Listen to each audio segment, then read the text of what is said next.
So we want to like dive in deeper about the whole ACL recovery process and just what these kids are going through because so many kids are still, just having a hard time, even though that they've like already had, these kids have already had surgery and stuff like that. hmm So if there's anything that you could share right off the bat. Well, I think like it can go for any major injury, like ACLs, but anything else that these athletes are going through that keeps them out of playing soccer for a long time. I think like everyone kind of talks about the recovery, the rehab process, like, oh, you'll be back in 9 months, just do the rehab, do this, do that. More so talking about the physical side of things, but I think like what you don't really ever hear is once you're able to actually play again, like the psychological and like emotional healing that also kind of has to take place.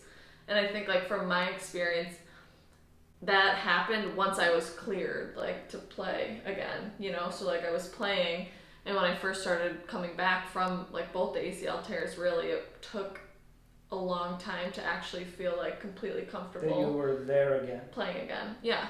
Because I think like there's a lot of fear in coming back from like any type of major injury, and like when you're out there playing, you obviously don't want it to happen again, and you're just like almost scared to re-injure yourself, scared that your knee or whatever body part it is won't hold up, things like that. My biggest problem is actually like it's not, I don't know if this is a doctor issue, a parent issue, or a player issue, but what it seems like is this is what happens. Kid gets surgery or whatever and gets cleared. Then these kids think that, oh, well, I'm going to train this week and then I'm going to play next Saturday. That is not how it works. That is not how it works. Most pros will train for like a full month to get their confidence back, because if you go into that game that following week and you have a bad performance, only one thing is going to happen to your confidence, and it's going to go down. Mm-hmm. And so many, I don't know if it's a doctor thing. Like, I wish the doctors would be like, you're cleared, but you need to train for like a month. But so many of these doctors don't know the sport, and they don't know what some of these kids are going through. Yeah. And I think like for doctors, like their main concern is just that their surgery worked and healed, internally inside the body. But there definitely has to be caution, like re-entering, sports, and just I think there has to be kind of like an easing in process. And even when players are cleared to fully play again, it's like a whole separate rehab and recovery that takes place that, kind of has to happen in order to feel like the player that they were before the injury, which is definitely like a whole journey, but it's possible. But I think, players aren't really told about that separate kind of psychological recovery process. So when they do re-enter their sport, I think it can kind of, just like you said, like have issues with their confidence and stuff because they're not aware of like that whole thing, if that makes sense. After your second, though, like how long was it before you started playing again? Because then it was just it was at the end of your career. Yeah. So after my second ACL surgery, like even when that year of like rehab and recovery was up, I didn't have like a team to go back to. Like my first one, both of them were really tough, but at least with the first one, I had like 4 years of college eligibility left, so I was just kind of put in the college schedule. But after that second one, I mean, I didn't really know if I was going to play again or in what capacity I was, So I rehabbed and recovered, and then one of my friends reached out to me asking if I wanted to play on her co-ed soccer team. So I was like, okay, like I'll try this. And then obviously had a lot of fun with it, got involved with like some other co-ed leagues, and then FC Buffalo happened. So it wasn't that was a slower rehab process, it was just that there wasn't like soccer available for me to play right when I was finished recovering. At that time, when you tore your second ACL, like what kept your love of the game? Like, did you not? Did you hate the game? Did you ever like hate the game? Did you ever hate your situation? Did you ever ask like, oh yeah, whatever? Did you ever ask like God, like why me? Why or whatever? Definitely. And like I don't know if it was necessarily like hating the game, I guess it was, but like hating the game, hating my situation, just like questioning why. Like I had already gone through the injury once, like why now? Especially that, like my senior season. You guys were so good. Yeah, like our team was doing killing really well. I was having like personally a successful season, but like the team itself we were doing really well. So it was just like devastating. And I think just because of like the timing of that, like I just totally resented soccer. And like, of course, at the end of the day, like I love the game, but I think when you go through something so like heartbreaking, especially at like that point in your career, it can kind of just like mess with you emotionally and like kind of make you question like, well, okay, I guess I should get on with life. Like, should I figure something else out? And that's when I like decided to go to grad school and stuff, and I was still like rehabbing and recovering. And I think as that rehab went on, like, and then I got involved with co-ed, like that same like passion and like love for the game that I've always had kind of started to come back, if that makes sense. I saw on one of your interviews that like you were talking about how your injury kind of set you back from like getting into the NWSL and stuff like that.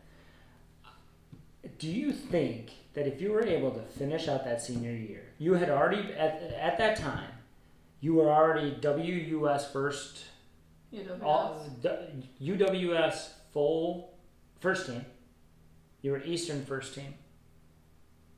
Both years. Mm-hmm. If you finish out that senior year, do you ever think about that? Do you ever think like, wow, I could be in the NWSL right now? Sometimes. I mean, I don't know if I was able like to finish that season out where that would have taken me. I would, I like to believe that it would have taken me somewhere, whether it was here or overseas or something, playing in some capacity. And I think that was also like one of the hardest things for me to like emotionally process, is just that like I kind of, going into my senior, and going into my senior year, like I was coming off of like the summer UWS season, going into senior year, like planning to finish it on a really high note and then see where I could go after that. And then I think tearing your ACL midway through the senior season was just like, to me it just felt like this is it, especially because it was my second one, so it's like, okay, now I've torn both ACLs, and I feel like the success stories for ACLs, you don't hear a lot about them. Like, I feel like they're out there, but a lot of times you just kind of hear from, oh, I tore my ACL, that was where the career ended. Like, I've heard from people who 10 years later, they're not playing, or they're, not in the same capacity that they were. So right. I think other than like pros. Yeah, right? Like exactly. Jordan Angeli started that one. What is it, ACL Club? Yep. Yeah. And I remember I didn't know you when you tore your first, but I think when you tore your second one, I sent you that. I remember that ACL Club. And then Alex Morgan's torn one of them, but like it's such a different like level. And did you ever have a sense of like when you did your second, like, oh, okay, I got this because I already did one, or was it like, shit, I got to do this again? I think a little bit of both. Like, obviously with the second one, I knew what to expect, like in terms of like the rehab and setbacks and like and like the physical side of the recovery. Like, I knew what to expect. I went with the same surgeon. Like, I went with the same like strength and conditioning coach Ron when I came back. So I knew what to expect along like with that. So in my mind, I'm like, okay, like I can do this again. But obviously, on the other hand, there was just like total heartbreak.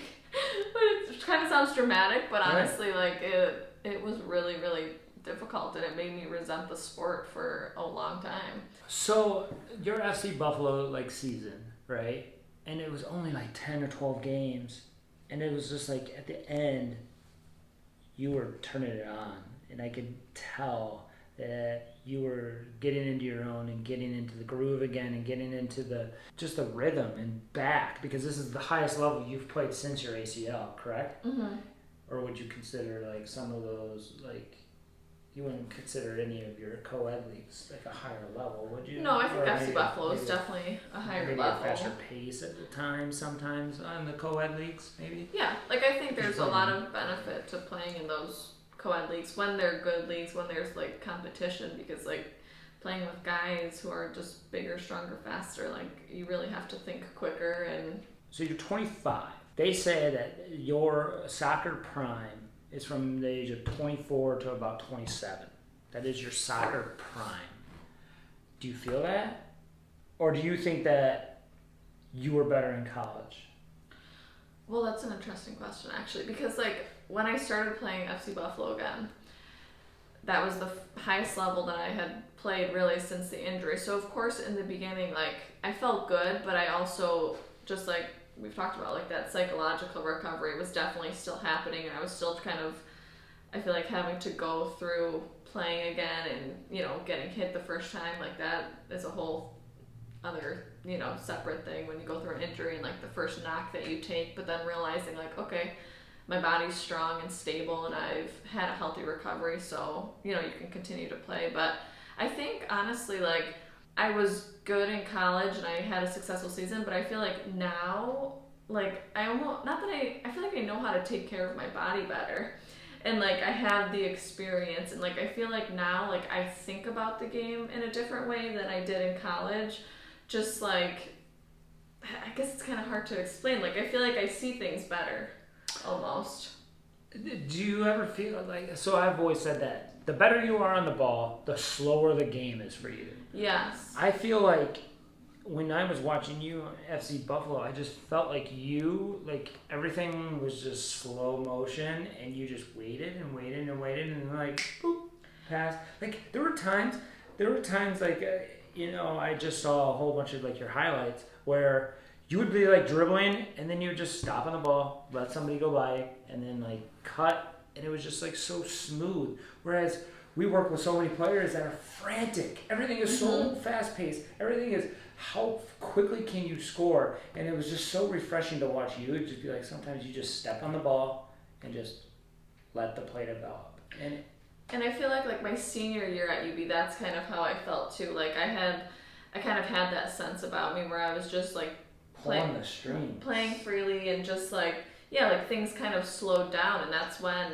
you know, I played my best. And I feel like even though there was that injury in between, like I kind of felt like this FC Buffalo, I almost picked up kind of where I left off, actually. And I honestly think with athletes too, like that could be a big fear for them, you know, kind of thinking like, okay, all this work that I've put in now is gone and is lost. But I think like, of course, with an injury, you have to recover and you have to do the proper rehab and all that, but you can, you know, pick up from where you left off, and just, you have to put the work in though. I think at the end of the day, like your FC Buffalo season, it's like an appetizer though. It's like, imagine it's just like it was just 12 games, and it's just like, oh my God, like, and now you gotta wait 8 months before that again. It's just so frustrating. Yeah, we need more opportunity for women's soccer in this area. In this country, everywhere. Yeah, in this country, but like in North America too. It's like, it's not like Canada is anything special or anything. And I think for me too, like, you know, I wasn't able to finish my senior season, so like it's kind of, that in itself has like lit a fire under me. You know, like I still have like that hunger for wanting to play. I never had like closure with playing at a high level or playing in general, you know. So for me, like, that kind of just keeps me going, and just my love for the game. Like I wouldn't be doing this if I didn't still love playing. Does coaching fill the void of playing for you yet? No. I'm so glad she said that. I am so glad she said that. And the thing is I really enjoy coaching, and like I love like seeing the players come in, but actually like seeing players come in and coaching them like makes me want to play more. I love how quickly you answer that too. It doesn't. That's so good.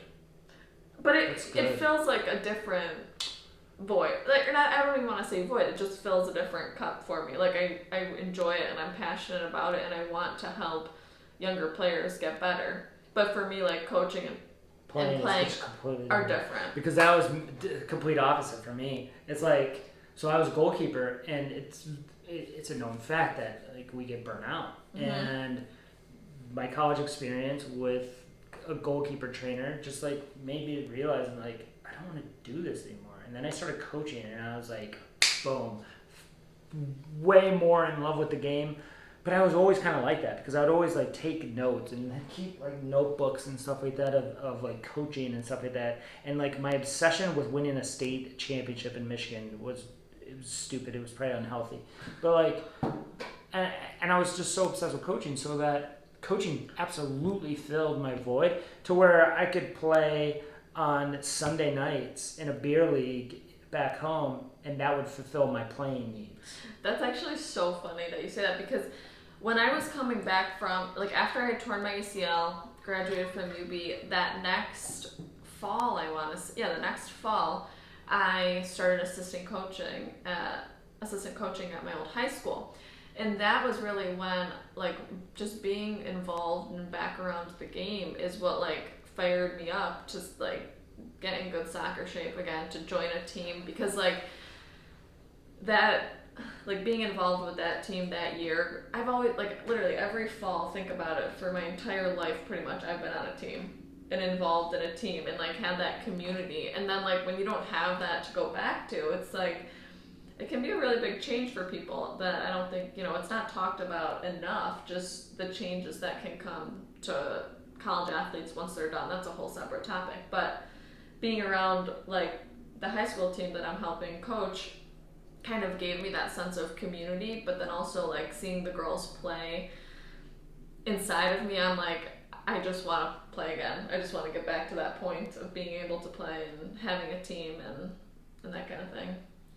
Yeah, maybe our ideas or our reaction to that was different because yours wasn't a choice. Mine was a choice. Yes. Yeah. Yeah. That's exactly right. And that's why I think, like, I still kind of have, like, the fire burning, so to speak, is because, like, I didn't have a choice not to end that college season, my last college season, right? Like, I never played on the senior day and had that, like, finality to it all. It just got cut short, like, literally in the blink of an eye. So I think that not having closure and that kind of thing, I think, it can be tough. But even if I had that, who knows? I'd probably still want to be playing. Let's be real. Yeah. Yeah. It's just, yeah. I don't know. Way more comfortable than the first time. Yeah. Well, this is my groove. What, talking about the ACL? Well, it's just, like, talking about my experiences and things I've been through. It's good. And now I know what to expect. Exactly. Well, you know what to expect with the videos and how they're going to turn out, too. Want to go shoot? Yeah. All right, let's go.